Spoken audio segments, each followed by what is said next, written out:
Case 1. On October 25, 1994, in Union, South Carolina, 23-year-old Susan Smith reported that her car had been stolen by an armed carjacker with her 2 young sons still inside. The emotional mother appeared on television, pleading tearfully for their safe return. But behind the desperate image of a grieving parent, investigators began to notice quiet inconsistencies. Within days, the story of a violent stranger began to unravel, and suspicion shifted toward the woman who had first claimed to be a victim. Susan told police that a black man had forced his way into her car at a red light, ordered her out, and sped away with the children. The shocking claim sparked a massive search across South Carolina. The FBI, local police, and hundreds of volunteers joined in. Roadblocks were set up, lakes were dredged, and national news covered the story for days.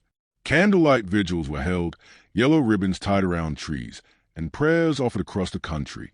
But as the search continued, detectives found small cracks in her story, timelines that didn't match and emotions that seemed strangely measured. Something wasn't adding up. Michael Smith, just 3 years old, and his baby brother Alex, 14 months, were the center of their mother's world, or so it seemed. Susan was trapped in a troubled marriage marked by infidelity and emotional instability. Recently separated from her husband, she was secretly seeing a wealthy man named Tom Findlay. But Findlay had ended the relationship, writing in a letter that he did not want a ready-made family. For Susan, her sons became obstacles to the life she desperately wanted, symbols of the family that stood between her and the man she hoped to marry. It would take only days for her quiet image of a loving mother to collapse completely. Detectives noted contradictions in her accounts. She failed multiple polygraph tests and provided vague, shifting details about the supposed carjacker. Officers searched nearby lakes and discovered tire tracks leading into John D. Long Lake, close to where she claimed the abduction occurred. Investigators also found her demeanor increasingly detached. Then came the turning point, evidence of her relationship with Findlay and the motive it revealed. The romantic rejection, combined with financial pressure, created the profile of a woman capable of desperation and deceit. Then, a single confrontation changed everything. 9 days after her report, Sheriff Howard Wells brought Susan into his office. Calmly, he told her that the evidence no longer supported her story. There was no carjacker, he said. The statement broke through her facade. She began to cry uncontrollably and confessed to a crime that horrified the nation. She had driven her car to John D. Long Lake, placed her sons in the back seat, released the brake, and watched as the vehicle rolled slowly into the dark water. The car sank with both boys strapped into their seats. It was no accident, no moment of panic. It was deliberate. When divers recovered the car from 18 feet of water, the discovery was broadcast live. The image of the submerged vehicle, with the small bodies of Michael and Alex still inside, devastated the nation. Susan Smith was charged with 2 counts of murder.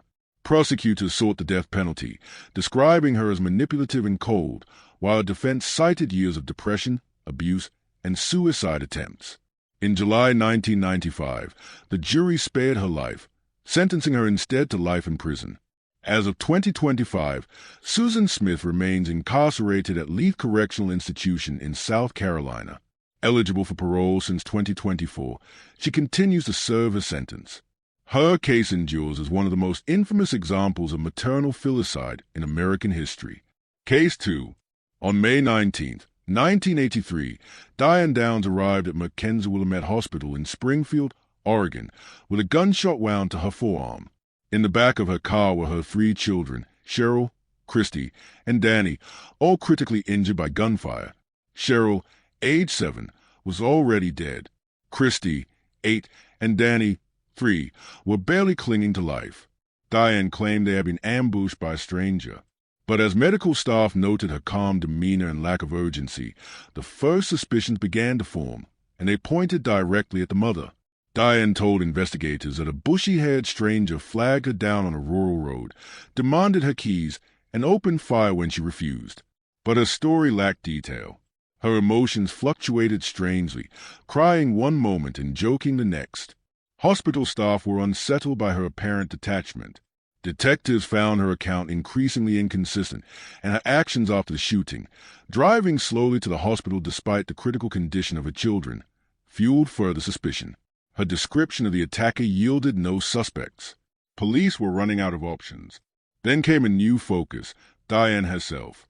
The children, Cheryl, Christy, and Danny, were from a strained relationship. Diane was engaged in an obsessive affair with a married man named Robert Knickerbocker. Her diaries revealed she viewed her children as obstacles to his affection. The entries described frustration, desire, and a fixation on a future without parental responsibilities. Knickerbocker had made it clear he did not want kids. To Diane, her children became liabilities. She believed that removing them would secure her relationship, even if it meant destroying her own family. But her plan didn't account for survivor. Christy Downs had suffered a massive stroke but survived. She was unable to speak for weeks. Through extensive rehabilitation, her speech slowly returned. District Attorney Fred Hughey formed a bond with the girl and visited regularly. Eventually, Christy answered a question that would change everything. "Who shot you?" Her whispered reply was devastating. "Mom." Her statement provided the missing link. The crime scene evidence, timeline inconsistencies, and Diane's own behavior all aligned. The truth had a voice. Diane Downs had shot her own children. She was arrested and charged with murder and attempted murder. At her trial, she appeared visibly pregnant, a move prosecutors said was designed to gain sympathy. But the jury remained focused. Christy testified, describing how her mother pulled over, retrieved a gun, and opened fire. The chilling testimony was the centerpiece of the case. Diane's bizarre courtroom demeanor, alternating between defiance and smiles, failed to sway the jury. The mountain of evidence, along with her surviving daughter's words, sealed her fate. Diane Downs was convicted and sentenced to life in prison plus 50 years. In 1987, she briefly escaped from the Oregon Women's Correctional Center by scaling a fence. She remained at large for 10 days before being recaptured. Since then, she has consistently maintained her innocence, still blaming a mysterious attacker. Her children, Christy and Danny, were adopted by District Attorney Fred Hughey and his wife and went on to live full lives. As of 2025, Diane Downs remains incarcerated at the Central California Women's Facility. Her case continues to be studied as one of the most disturbing examples of maternal sociopathy. Case 3. On June 20th, 2001, Andrea Yates dialed 911 from her home in Clear Lake, Texas. Her voice was calm, almost attached, as she told the dispatcher, "I killed my children." When police arrived, they found a quiet suburban house turned into a scene of unimaginable horror. 5 young children, all drowned in the family bathtub, lay covered on a bed. It was immediately clear that this was not a moment of rage, but the result of something much deeper and darker. That morning, Andrea's husband, Rusty Yates, had left for work as usual, leaving her alone with their 5 children. Within an hour, she carried out the unthinkable. Methodically, she drowned each of her children, 7-year-old Noah, 5-year-old John, 3-year-old Paul, 2-year-old Luke, and 6-month-old Mary, placing their small bodies on the bed and covering them with a sheet. When her eldest son walked in and saw what had happened, he tried to run. Andrea chased him, caught him, and held him under the water. When she finished, she called the police, then her husband. "It's time," she said simply. The horror was done. The Yates family had appeared to live an ordinary life. Andrea, a former nurse, had left her job to homeschool the children, while Rusty worked as an engineer for NASA. But behind their quiet suburban image was a long history of mental illness.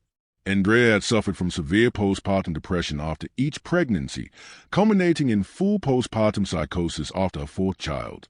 She had been hospitalized multiple times and had attempted suicide. Doctors had warned the couple that another pregnancy could trigger a catastrophic relapse. Still, they had one more child. Her mental state deteriorated rapidly. She became isolated, paranoid, and convinced she was failing as a mother. By June 2001, her delusion centered on religion and eternal damnation. She believed her children were doomed, and that killing them was the only way to save their souls. When police arrived, Andrea immediately confessed. She offered no resistance, no attempt to explain or deny what she had done.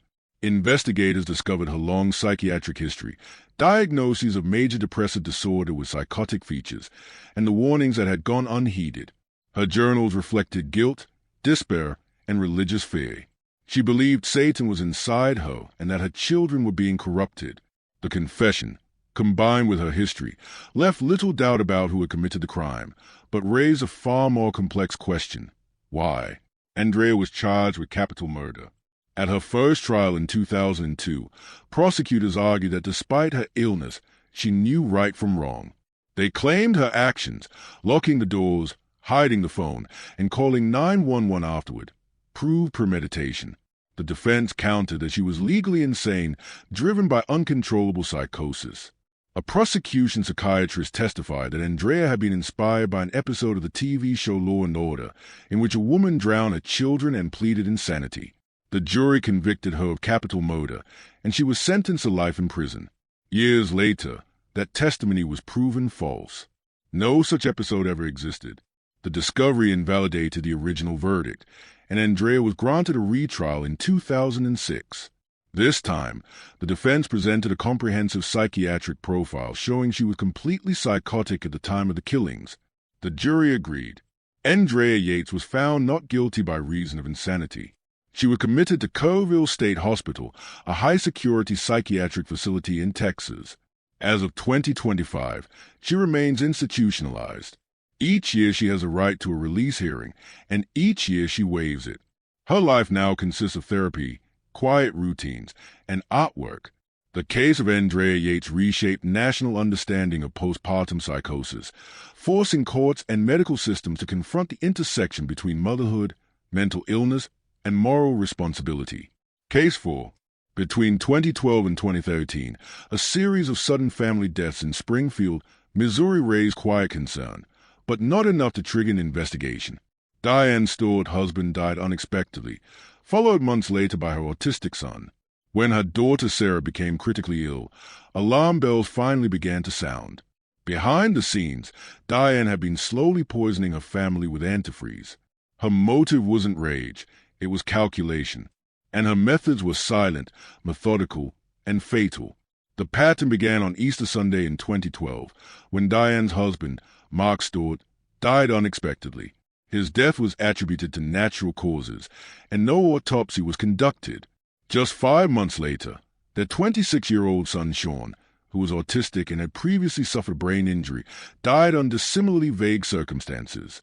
Then, in June 2013, their adult daughter Sarah was hospitalized with multi-organ failure. Her symptoms were severe and unexplained. Doctors were baffled. But someone else finally voiced what no one had yet dared to consider. Something more sinister was happening inside the Stewart home. To Diane, her family members were burdens. Her husband was out of work, her autistic son required constant care, and her daughter Sarah had student loan debt and no job. But her youngest daughter, Rachel, was the exception, a college student and her mother's confidant. Diane spared Rachel from her scheme and instead made her an accomplice. Together, they planned the systematic elimination of their family members. It was a slow process, spiking drinks with ethylene glycol, a chemical found in antifreeze, which is nearly tasteless and lethal in small doses. The breakthrough came not from law enforcement, but from a concerned pastor. He contacted police after overhearing disturbing comments from Diane, joking about the deaths and sounding disturbingly indifferent. Investigators took a closer look. Medical records were reviewed, inconsistencies were found, and patterns began to emerge. When Sarah miraculously survived the poisoning attempt, she became the case's key witness. Combined with toxicology reports and newly discovered evidence, the truth became unavoidable. Diane and Rachel were arrested. During questioning, Diane calmly confessed to poisoning her husband and son. She explained that she had used antifreeze mixed into Gatorade and Coca-Cola. Her reasoning was chilling. She hated her husband and saw Sean as worse than a pest. Rachel, brought in separately, admitted to assisting her mother in planning the murders. She confessed that she knew her father and brother had been poisoned and admitted to helping plan the attempt on Sarah's life. Investigators recovered a diary belonging to Diane filled with disturbing writings, documenting her frustration, hatred, and countdowns to the deaths. Faced with overwhelming evidence, Diane Stewart pleaded guilty to 2 counts of first-degree murder and 1 count of first-degree assault. In 2016, she was sentenced to life in prison without the possibility of parole. Rachel Stewart, who had cooperated with authorities and testified against her mother, received 2 concurrent life sentences with the possibility of parole. Sarah Stewart, the only surviving victim, recovered physically but lives with lifelong damage. As of 2025, Diane remains incarcerated at Chillicothe Correctional Center. The case remains one of Missouri's most haunting family murder cases, an example of calculated maternal betrayal. Case 5. In June 2015, a cryptic and profane message appeared on a shared Facebook account that expletive is dead. Friends and neighbors of Dee Dee and Gypsy Rose Blanchard were horrified. Police arrived at their pink house in Springfield, Missouri, where they discovered Dee Dee's lifeless body, stabbed multiple times. Her daughter, Gypsy, was missing. Fears of an abduction quickly spread. But what they found next unraveled not just a murder, but one of the most disturbing frauds in recent memory. Dee Dee Blanchard had long portrayed herself as a devoted single mother caring for a terminally ill daughter. Gypsy was said to suffer from leukemia, muscular dystrophy, seizures, asthma, and more. She used a wheelchair, feeding tube, and oxygen tank. Their story drew sympathy and donations, free housing, trips, and media attention. But after the murder, police found Gypsy walking unaided and speaking clearly. She was not sick. The abduction was staged. The truth was far more disturbing. Gypsy had spent her entire life under control of a mother who suffered from Munchausen syndrome by proxy. Dee Dee fabricated symptoms, manipulated doctors, and forced unnecessary surgeries upon her daughter. Gypsy had no autonomy, no education, and no access to the outside world. Her appearance was carefully curated to keep the charade alive. For years, she endured physical and emotional abuse, all for the attention and admiration her mother received from their tragic narrative. When investigators brought Gypsy in, she confessed to orchestrating her mother's murder. Surveillance footage showed her and her boyfriend, Nicholas Gojon, buying the murder weapon. Internet searches revealed Gypsy's planning. She had researched medications, death methods, and legal consequences. She described the years of deception and abuse. Dee Dee had kept her drugged, shaved her head, and threatened her into silence. Her only escape had been through secret online relationships. Gojon, emotionally unstable and eager to please, agreed to help. The pair was arrested in Wisconsin days after the killing. Gypsy cooperated fully, providing a detailed account of the abuse and the murder plan. While Gojon physically carried out the stabbing, Gypsy's role in planning it was clear. Prosecutors weighed the complexities of the case. Gypsy was both a co-conspirator and a long-term abuse victim. The emotional and legal nuances made headlines across the country. Nicholas Gojon was convicted of first-degree murder and sentenced to life in prison without parole. Gypsy Rose Blanchard, in a plea deal acknowledging her years of abuse, was sentenced to 10 years for second-degree murder. Her case drew widespread sympathy. As of 2025, she has been released from prison since December 2023. Now in her 30s, Gypsy is a controversial public figure, both a convicted killer and survivor of prolonged medical torture. Her story remains a cautionary tale about manipulation, captivity, and the blurred line between victim and perpetrator. Case 6. In October 2013, maintenance workers in Lawrenceville, Georgia discovered a steel trash can behind an apartment complex. Inside were the burned remains of a child. Just steps away, police traced the scene to a nearby home. What they found was evidence of prolonged torture, starvation, and an attempted cover-up. The child was 10-year-old Imani Moss. The woman responsible for her death was her stepmother, Tiffany Moss. Imani Moss had been systematically starved by Tiffany over a period of weeks. Locked in a windowless bedroom with no mattress or access to a bathroom, Imani's weight dropped to just 32 pounds, the average for a toddler. While Tiffany's own biological children were fed and cared for, Imani was neglected, isolated, and denied food. After she died of starvation, Tiffany and her husband, a man Moss, tried to destroy her body. They stuffed her remains into a trash can and attempted to incinerate her. Imani was not treated like the other children in the home. Tiffany Moss blamed the girl for a previous child cruelty conviction that had cost her a job as a preschool teacher. That bitterness turned into resentment, then into targeted abuse. Tiffany fed her biological children regular meals while depriving Imani.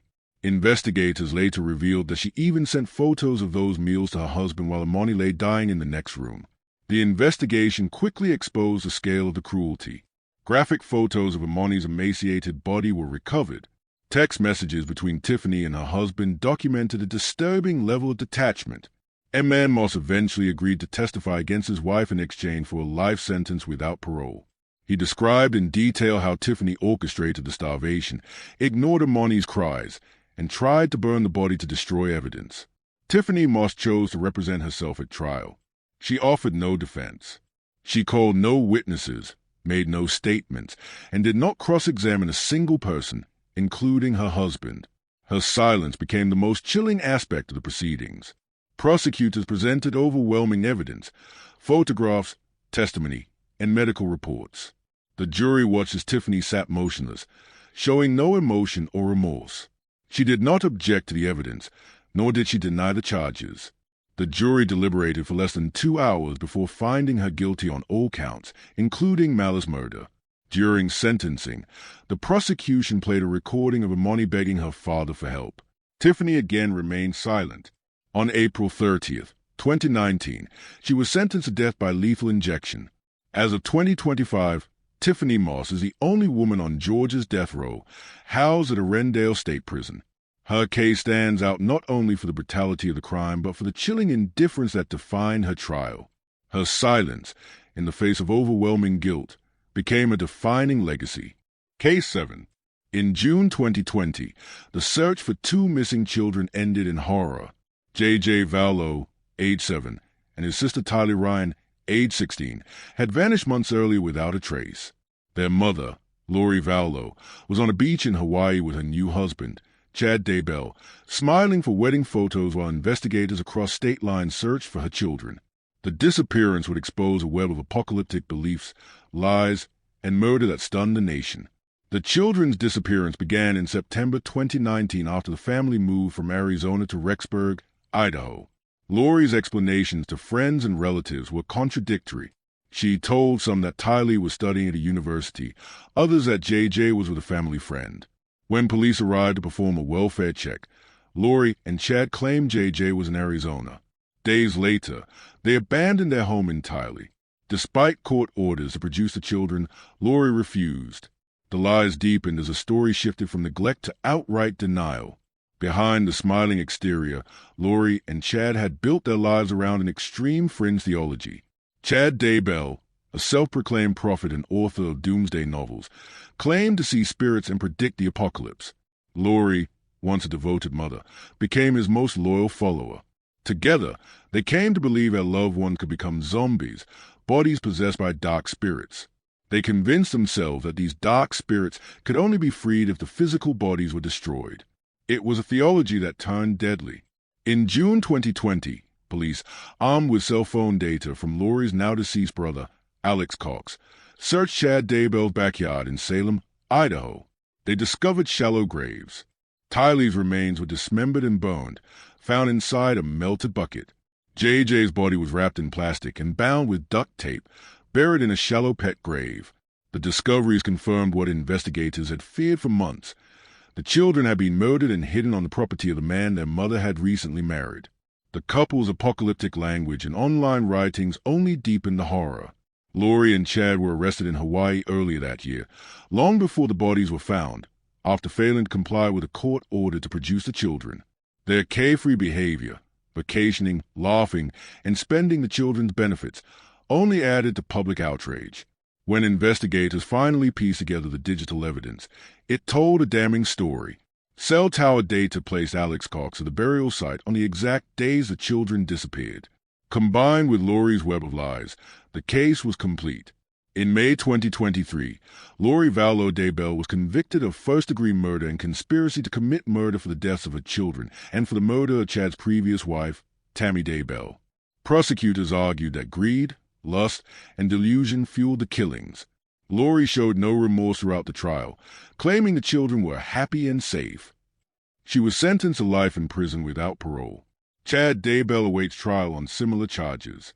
As of 2025, Lori remains incarcerated at the Pocatello Women's Correctional Center in Idaho, a self-proclaimed prophet-turned-convicted killer. To her followers, she once preached of salvation. In the end, she delivered only death. Case 8. In January 2014, 5-year-old Garnet Spears was rushed to a hospital in Nyack, New York. suffering from severe seizures and dangerously high sodium levels.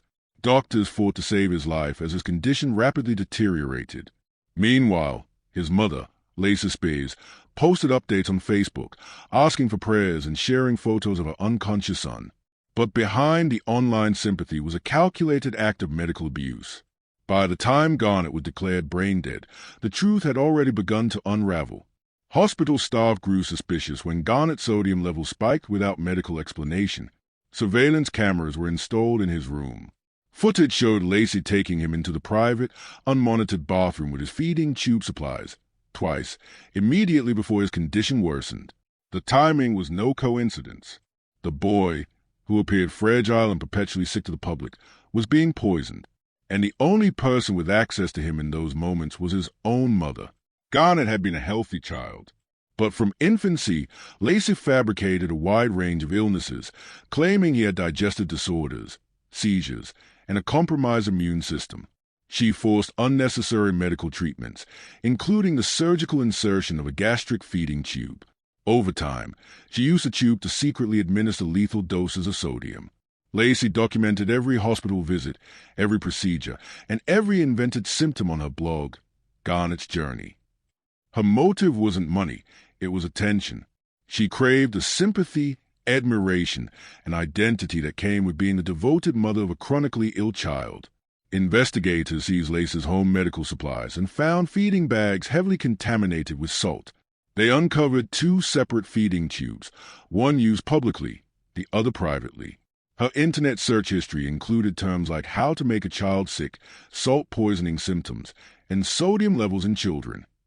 The police also discovered that the story she told about Garnett's father, claiming he was a heroic police officer who died in a car crash, was completely false. Garnett's real father was alive and had been blocked from contact by Lacey for years. The digital and physical evidence was overwhelming. Lacey was arrested and charged with second-degree murder and first-degree manslaughter. Prosecutors argued that she had slowly tortured and ultimately murdered her son in order to maintain a social media persona. Her trial revealed a disturbing level of premeditation, manipulation, and deceit. Medical experts testified that the sodium levels found in Garnett's body were far beyond anything that could occur naturally or through hospital error. In 2015, Lacey Spears was convicted of second-degree murder. The judge, during sentencing, emphasized the prolonged nature of Garnett's suffering and the chilling documentation of his decline. She was sentenced to 20 years to life in prison. As of 2025, Lacey remains incarcerated at the Bedford Hills Correctional Facility for Women in New York.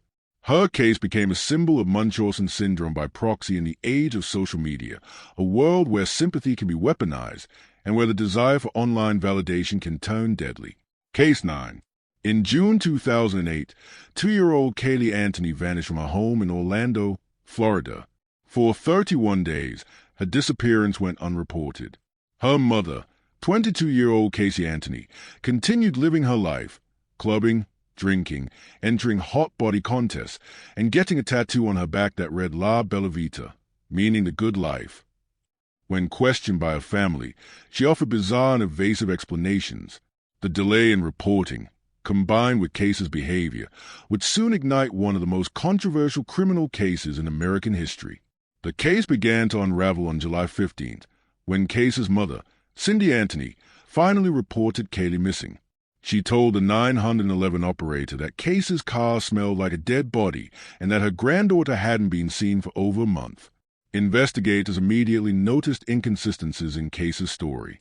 She claimed a nanny named Zenaida Fernandez Gonzalez had kidnapped Kaylee, but that woman didn't exist. Meanwhile, forensic evidence from Casey's abandoned car pointed toward decomposition. Investigators found a strand of hair, chloroform residue, and signs of human remains. Kaylee had last been seen alive in early June, leaving home with her mother. As the search continued, evidence mounted. Forensic investigators found high levels of chloroform in the trunk of Casey's Pontiac and discovered duct tape residue on a stain believed to be from Kaylee's body. A strand of hair found in the trunk matched Kaylee's DNA and showed characteristics of post-mortem banding, consistent with a dead individual.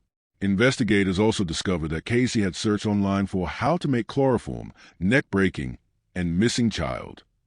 Throughout the investigation, Casey lied repeatedly. She took police to a non-existent apartment, claimed to work at Universal Studios, and insisted a fictional nanny was responsible. Detectives soon realized that nearly everything she said was fabricated.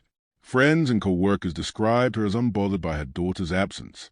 She remained cheerful, told no one Kaylee was missing, and continued socializing as if nothing had happened. Her behavior during the investigation shifted the focus from a missing child to the mother herself. Casey was arrested and charged with first-degree murder. Her 2011 trial captivated the nation, drawing comparisons to the O.J. Simpson case. The prosecution argued that Casey used chloroform to knock Kaylee unconscious, then suffocated her with duct tape before storing the body in her trunk and later dumping it in a wooded area. They framed her motive as a desire for freedom from parental responsibility. The defense presented a shocking counter-narrative that Kaylee had accidentally drowned in the family pool, and Casey's father, George Anthony, helped cover it up. They also accused George of sexually abusing Casey, claims he denied under oath. On July 5, 2011, the jury acquitted Casey Anthony of murder, manslaughter, and child abuse. She was convicted only of 4 counts of providing false information to law enforcement. The verdict triggered national outrage. Protesters gathered outside the courthouse, television pundits expressed disbelief, and America's most hated mom became a permanent label. Legal analysts debated the strength of the circumstantial evidence, and the case became a landmark example of reasonable doubt in action. Due to time served, Casey was released shortly after the trial. As of 2025, she lives a reclusive life in South Florida. She avoids public appearances and rarely speaks about the case. Kaylee's death remains officially unsolved, with no definitive explanation for her final moments. The trial left behind a legacy of unanswered questions, public fury, and a national conversation about justice, media, and the burden of proof. Case 10. In April 2014, police in Pleasant Grove, Utah, made a discovery that stunned even seasoned investigators. Inside a garage, 7 small cardboard boxes were found stacked among household clutter. Each box contained the remains of an infant, some decomposed, others mummified. The common link was shocking. All 7 had been hidden by the same woman, Megan Huntsman, a mother of 3 who had lived in that house for over a decade. A routine cleanup had uncovered one of Utah's most disturbing murder cases. The case began when Huntsman's estranged husband, Darren West, returned to clean out the garage of their former home. While sorting through boxes, he opened one and found what appeared to be a small, lifeless body wrapping cloth and sealed in a plastic bag. Horrified, he contacted authorities. When police arrived, they searched the property and uncovered 6 more similarly packed boxes. Each contained the remains of a newborn child. The house became a crime scene, and Huntsman became the prime suspect. Megan Huntsman later confessed to killing 6 of her newborns between 1996 and 2006. The 7th, she claimed, was stillborn. During this time, she concealed every pregnancy from her family, friends, and even her husband. Her addiction to methamphetamine, combined with an unstable home life and severe emotional detachment, drove her to end each infant's life moments after birth. She gave birth in secret, suffocated or strangled the babies, then wrapped them and stored their bodies in boxes in the garage. DNA testing confirmed that all 7 infants were fathered by Darren West, her husband at the time. Autopsies revealed that at least 6 of the newborns had been killed deliberately, with evidence of suffocation or strangulation. The murders had occurred over a span of 10 years, all within the same home. Huntsman's ability to hide her pregnancies repeatedly, give birth in isolation, and dispose of the newborns without raising suspicion revealed a level of concealment and compartmentalization that shocked investigators and the public alike. When questioned, Huntsman gave a quiet, emotionless confession. She stated that her motive was simple. She felt unfit to raise more children and was overwhelmed by addiction. She claimed she did not believe she could handle the responsibility and feared further strain on her family. Rather than seek help or consider adoption, she chose to kill each baby and hide the evidence. Her demeanor during questioning showed little remorse, and her explanations were matter-of-fact, disturbing in their lack of emotional depth. In 2015, Megan Huntsman pleaded guilty to 6 counts of first-degree murder. At her sentencing, the judge called her actions incredibly, utterly, horribly cold. She was sentenced to 30 years to life in prison, ensuring she would likely spend the rest of her life behind bars. As of 2025, Huntsman remains incarcerated at the Utah State Prison. Her case is one of the most chilling examples of serial neonaticide in U.S. history, a mother who chose to end the lives of her children at birth and then carried on as if they had never existed.